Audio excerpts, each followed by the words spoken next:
विद्यार्थी मित्रों, धोरण 12 विषय हिंदी में गद्य 16 एक और जन्मदिन जेमां आपणे 86मું पेज जोई गया। हवे आपणे जोवुं छे 87મા पेज पर जे गद्य 16નો अर्धो रहेलो पाठ बाकी है ये जोई लईए। तो 87મું पेज। लोग आए और उनका जन्मदिन मनाया गया। लोगों आव्या अने एनो जन्मदिवस मनाय उजववामां आव्यो। एक नेता 29 फरवरी को पैदा होंगे। हवे लेखके कीधुं के पहला एमना एक वडील मित्र जेमनो जन्म 1 एप्रिले ए मान उजव्यो। त्यार पछी आवे छे एक नेता के जेमनो जन्म 29 फेब्रुआरीना रोज छे। उनका जन्मदिन 4 साल में एक बार आता है अने एमनो जन्मदिवस 4 वर्षे एक ज वार आवे छे। शुं काम? कारण के 29 फेब्रुआरी छे अने 29 फेब्रुआरी 4 वर्षे एक ज वार आवे। कारण के दर वर्षे 28મી फेब्रुआरी आवे જ્યારે લીપ વર્ષ હોય, એટલે કે વર્ષના 366 દિવસનો વર્ષ હોય ત્યારે દર 4 વર્ષે 29મી ફેબ્રુઆરી આવે। બાકી 3 વર્ષ સુધી તો 28 ફેબ્રુઆરી જ હોય અને 365 દિવસ હોય। એટલે એ નેતાનો જન્મદિવસ દર 4 વર્ષે એકવાર આવે। वो हर साल 28 फरवरी को उदास रहते हैं, हाय हाय करते हैं। हाँ, अने ए दर वर्षे 28મી फेब्रुआरीए निराश होय छे अने हाय हाय करता होय छे। क्या दुर्भाग्य है, एक दिन पहले पैदा हो जाता या एक दिन बाद। हाँ, अने ए बदकिस्मत नेता पोताना नसीबने बदकिस्मत माने छे અને કહે છે કે એક દિવસ પહેલાં જન્મી ગયો હોત અથવા તો એક દિવસ પછી જન્મ્યો હોત તો શું વાંધો હતો। लोग हर साल वर्षगांठ मनाते हैं।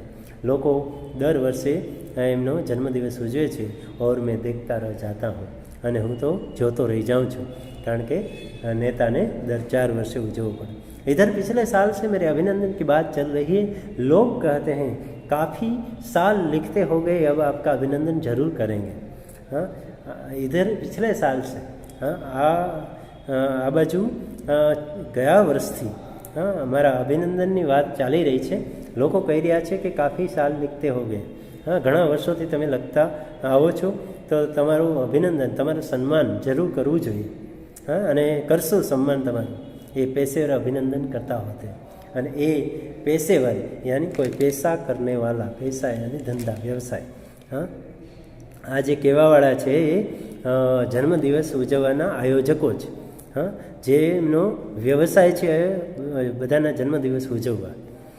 हाँ, अभिनंदन करना एक धंधा भी होता है अने आ रीतना अभिनंदन आपवा एक व्यवसाय थई गयो छे।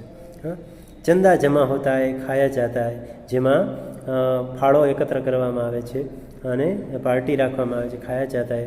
पास के एक शहर की घटना है, एवी ज एक बाजुना शहरनी घटना छे। एक वयोवृद्ध समाज सेवी के अभिनंदन का आयोजन हुआ। एक वडील समाज सेवकना आवा जन्मदिवसना अभिनंदन माटेनुं आयोजन थयुं। बड़ा अधिक उम्रवाला वयोवृद्ध कमेटी बनी, एना माटे समिति निमाई, चंदा हुआ, फाळो थयो।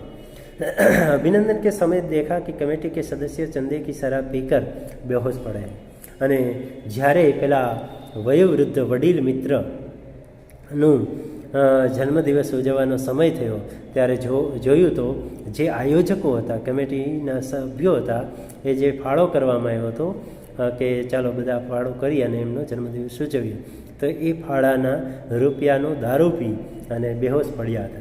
लोगों ने कहा भाई उठो, उनके अभिनंदन का समय हो गया। लोगोए आवीने कह्युं कि भाई उठो, आपणा वडील मित्रना अभिनंदननो समय थई गयो छे।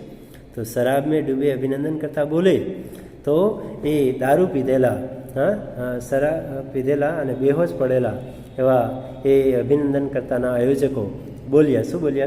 किस कमबख्त का अभिनंदन, कौन नालायकनो अभिनंदन। हाँ, वह नंबर 1 का चोर है, ये तो 1 नंबरनो चोर छे। भारत सेवक समाज का पैसा खा गया। ये भारत सेवक समाजनो पैसा खाई गयो छे। उसका अभिनंदन हम करेंगे भला? एनो अभिनंदन हमें थोड़ा करिए भला? अरे हम तो खुद उसके नाम के चंदे से अपना अभिनंदन कर रहे हैं। अरे हमें तो खुद एना नामना पैसा उघरावीने अमारुं अभिनंदन करी रह्या छे। ए फाळानाथी अमे अमारुं अभिनंदन करी रह्या। ये अभिनंदन मुझे पसंद आया। અને લેખકે છે આવું અભિનંદન મને ગમ્યું। हाँ, श्रद्धेय समाज सेवी की उम्र इन लोगों की शुभकामनाओं से बहुत लंबी होगी। श्रद्धेय यानी श्रद्धा आदर से युक्त। हाँ, तो आवा जे भरोसापात्र समाज सेवक એની ઉંમર છે એવા લોકોની શુભેચ્છાઓથી ખૂબ જ લાંબી થઈ હશે। पर मैं बात कर रहा था अपने अभिनंदन की, पर लेखक के वो बात करी रहे तो मारा अभिनंदन के उत्साहियों से मैंने पूछा। हाँ, अभिनंदन ना उत्साह से भरे हुए हाँ जो उत्साही लोग थे उनसे मैंने पूछा, मैं पूछ्યું सिर्फ अभिनंदन पत्र और प्रशंसा दोगे या और कुछ? हाँ, जे आयोजको था એને પૂછ્યું કે તમે ખાલી મને અભિનંદન પત્ર અને વખાણ કરશો કે બીજું કંઈ? वे बोले क्यों नहीं, हम लोग द्रव्य संग्रह करेंगे और आपको थैली भेंट करेंगे। અને એ લોકો આયોજકો બોલ્યા કે કેમ નહીં, हाँ તમારા માટે તો અમે ધનનો સંગ્રહ કરશું, हम लोग द्रव्य संग्रह करेंगे और आपको थैली भेंट करेंगे અને તમને ધનથી ભરેલી થેલી भेंट करશું આપશું। मैंने कहा ठीक है, अपना अभिनंदन पत्र मैं खुद लिख लूँगा और छपवा लूँगा। અને લેખક પણ કહે છે કે કંઈ વાંધો નહીં, ચાલો અભિનંદન પત્ર હું મારી જાતે લખી લઈશ અને છપાવી પણ લઈશ। इस झंझट में आप मत पड़िए, એ એક કામ તમારે હું કરી લઈશ, એ ઝંઝટ એ મુશ્કેલીમાં તમારે પડવાનું નથી। આપ તો अधिक से अधिक मेरे नाम से पैसा एकत्र कीजिए। લેખકે કહ્યું કે તમે તો વધારેમાં વધારે મારા નામે પૈસા ભેગા કરો। इसमें से 25% आपका, बाकी मेरा। એમાંથી 25% હું તમને આપીશ, બાકી મારા। हाँ, 100માંથી 25% તમારા। એટલે वे लोग परेशान हो गए, कहने लगे आप कैसी बात कर रहे हैं? ये लोग तो परेशान થઈ ગયા અને કહેવા લાગ્યા कि તમે કેવી વાત કરી રહ્યા છો? हम आपका अभिनंदन करना चाहते हैं और आप हमारा ही अपमान कर रहे हैं। અમે તમારું અભિનંદન કરવા માગીએ છીએ અને તમે અમારું અપમાન કરો છો। हम क्या पैसा खा जाएंगे? हमें શું તમારા પૈસા ખાઈ જશું?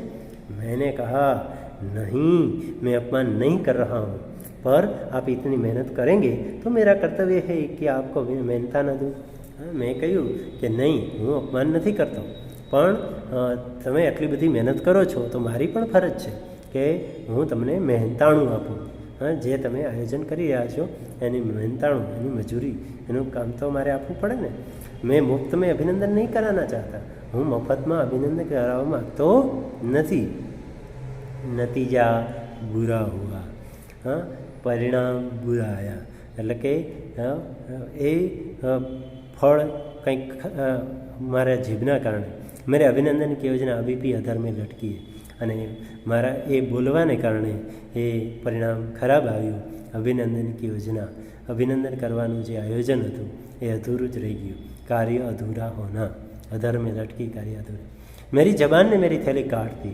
हाँ, મારી જબાન મારાથી જે બોલાઈ ગયું કે 25% તમને ભાગ આપીશ, એને કારણે મારી થેલી કાટ દી, એટલે કે મને આર્થિક નુકસાન થયું। कुछ लोग फिरका परस्त होते हैं, मैं फिकरा परस्त हूँ। કેટલાક લોકો જાતિ સંપ્રદાયવાદી હોય છે। હા, જાતિનું અભિમાન કરવાવાળા, જાતિ સંપ્રદાયનું અભિમાન કરનારા સંપ્રદાયવાદી હોય છે। मैं फिकरा परस्त हूँ, હું દગાબાજ છું। हाँ, मैं फिकरा परस्त, दगाबाज होना। फिकरा जबान पर आ गया तो निकल जाता है। दगो जे जबान ऊपर આવ્યો, जीव ऊपर આવ્યો તો નીકળી ગયો, और उसके नुकसान मैं भुगतता हूँ। અને જે મારા મનમાં હતું એ જવાન પર આવી ગયું અને એને કારણે મારે નુકસાન ભોગવવું પડ્યું। मैं देखता हूँ कि देश के भाग्य विधाता जन्मदिन पर गले मिलते हैं। હું જોઉં છું કે દેશના ભાગ્ય વિધાતાઓ જન્મદિવસને ગળે મળે છે। ગુલદસ્તે ભેટ કરતે हैं, અને ગુલદસ્તાઓ એકાબીજાને ભેટમાં આપે છે। માલા પહેનાતે, હાર પહેરાવે છે। इन नेताओं की फोटो छपती है, એ નેતાઓની ફોટાઓ છપાય છે। ભાગ્ય વિધાતાઓ એને જેને કે છે નેતાઓને, એ ભાગ્ય વિધાતા આ નસીબવાળા છે, નેતાઓ છે, કારણ કે એમના ફોટા છપાય, એને ગુલદસ્તા આપવામાં આવે, એને જન્મદિવસ ઉજવવામાં। मैं भी इन लोगों के जन्मदिन पर शुभकामनाएं भेजना चाहता हूँ। હું પણ આવા નેતાઓને જન્મદિવસની શુભકામનાઓ પહોંચાડવા માગું છું। પર વહ इस तरह की होगी, પણ હું જે શુભેચ્છાઓ આપવા માગું છું એ શુભેચ્છાઓ કંઈક આવી હશે। કેવી હશે? આપ 1 साल और जीवित रहे, તમે 1 વર્ષ વધારે જીવતા રહ્યો। બડા કમાલ કિયા, ખરેખર તમે કમાલ કર્યું છે। इस एक साल में आपने देश की अर्थव्यवस्था को और गिरा दिया। हाँ, તમે આપણા દેશની અર્થવ્યવસ્થાને વધારે નીચે પાડી દીધી। હા, એક સાલ ઓર ગિરા દિયા। હા, અને વધારે તમે નીચે પાડી દીધી। બધાએ તમને અભિનંદન। ભ્રષ્ટાચાર, મુનાફાખોરી, જમાખોરી को बढ़ने का मौका दिया। તમને અભિનંદન, કારણ કે તમે ભ્રષ્ટાચાર કર્યો, તમે નફાખોરી કરી, જમાખોરી સંગ્રહખોરી કરી, અને એ સંગ્રહખોરીને વધવાનો મોકો આપ્યો। અભિનંદન, બધાએ અભિનંદન। આપ ચિરાયું, તમે चिरंजीवी થાઓ। पर मीशा के डर के मारे मैंने अभी यह शुभकामना नहीं भेजी है। पर मीशा यानी अपराध नियंत्रण का कानून। हाँ, नेताओना विरुद्धમાં બોલવાનો કાયદો। हाँ, એને કહેવાય મીશા। તો એના નેતાઓના વિરુદ્ધમાં બોલો તો એ કાનૂન ભંગ કહેવાય, અને કાયદો તોડો એટલે તમને સજા થાય। એટલે આ મીશા, अपराध नियंत्रण का कानून के डर से, एना डर थी मैं ये शुभेच्छा हजी पहुँचाड़ी नहीं, मोकली नहीं। इनसे क्या कहा जाए कि देशवासी रो रहे हैं और तुम गले मिलकर हंस रहे हो।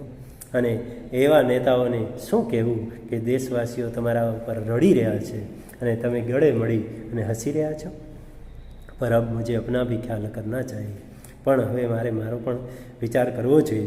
अगले साल 2 महीने पहले से अखबारों के जरिए वातावरण बनूंगा। हाँ, આગલા આવતા વર્ષે 2 મહિના પહેલાં જ વર્તમાનપત્રોમાં જાહેરાત આપી અને એવું વાતાવરણ ઊભું કરીશ કે ફલા તારીખો પરસાઈજી કા જન્મદિન है, કે ફલાણી તારીખે પરસાઈજીનો જન્મદિવસ છે और पूरे देश में हलचल मची है। અને સમગ્ર દેશની અંદર હલચલ મચાવી દઈશ। तब कुछ ढंग का जन्मदिन मनेगा। અને ત્યારે કંઈક ઢંગથી, હા, એ કંઈક વિશેષ રીતે જન્મદિવસ મનાવ્યો કહેવાશે। વરના વહી એક ગુલતા, નહીંતર તો ફરી પાછું એક જ ગુલદસ્તો, જેમ પરસાઈજીના જન્મદિવસે પ્રોફેસર સાહેબ આવ્યા, ગુલદસ્તો દઈ ગયા પછી કોઈ આવ્યું નહીં, એમ એવી જ રીતે ફરી પાછું એક ગુલદસ્તો આવશે। એટલે કંઈક વિશેષ રીતે જન્મદિવસ મનાવવાનો પ્રયત્ન કરીશ। તો વિદ્યાર્થી મિત્રો, ત્યાં આપણો ગદ્ય 16 પૂર્ણ થઈ જાય છે। તેના શબ્દાર્થ અને મુહાવરા તમે વાંચી લેજો અને સ્વાધ્યાયના પ્રશ્નો તમારી પ્રશ્નોત્તરી બુકમાં લખી લેજો। તો ત્યાં સુધી રાખીએ।